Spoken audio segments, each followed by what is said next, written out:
in North Korea. The country's government has announced that it has suspended its nuclear and long-range missile test and plans to close its nuclear test site. For the details, we reached freelance reporter Bruce Harrison in Seoul. John, the South Korean government has been very positive about this statement from North Korean state media. They believe that this will help create a greater atmosphere of cooperation between the two countries ahead of the summit next week between South Korean President Moon Jae-in and North Korean leader Kim Jong-un. But frankly, this isn't really a surprising response from the South Korean government. They've been very careful in the build-up to this summit to avoid offending North Korea, and they focus solely on denuclearization as the main issue they're going to table at talks. They've even said that they're unlikely going to discuss human rights abuses. So right now, Moon is treading very carefully and trying to, as well on this side, keep that positive atmosphere. But I've talked to members of the public today, people on the street, and some South Koreans have said to me, we have to be careful. We can't walk blindly into a trap like we have during previous summits where the North Koreans agreed to concessions and agreed to slowing down their nuclear programs or making halts, and then after the fact ended up testing missiles again, testing nuclear devices. So a bit of a divide here in South Korea on viewing this statement.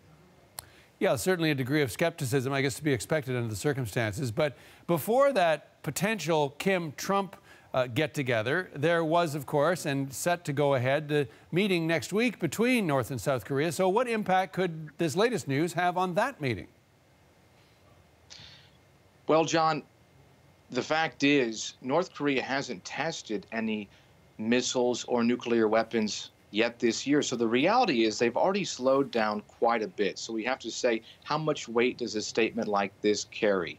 For the South Koreans, it's possibly a sign of good faith that they earnestly want to discuss denuclearization, but it's frankly quite hard to tell what will actually happen when President Moon and North Korean leader Kim Jong-un sit face to face. Like I said earlier, some of the members of the public reminded me that North Korea has been unfaithful in negotiations in the past. So despite the fact that they've made this statement today that they will freeze missile testing, they will close a nuclear testing ground, it's hard to say what they will actually do.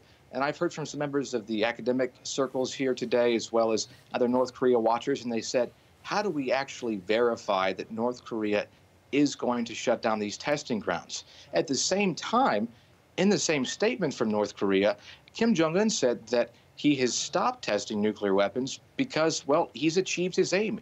They have weaponized a nuclear device to put on a missile, and he doesn't need to test anymore. So is this statement that important, frankly, ahead of this dialogue?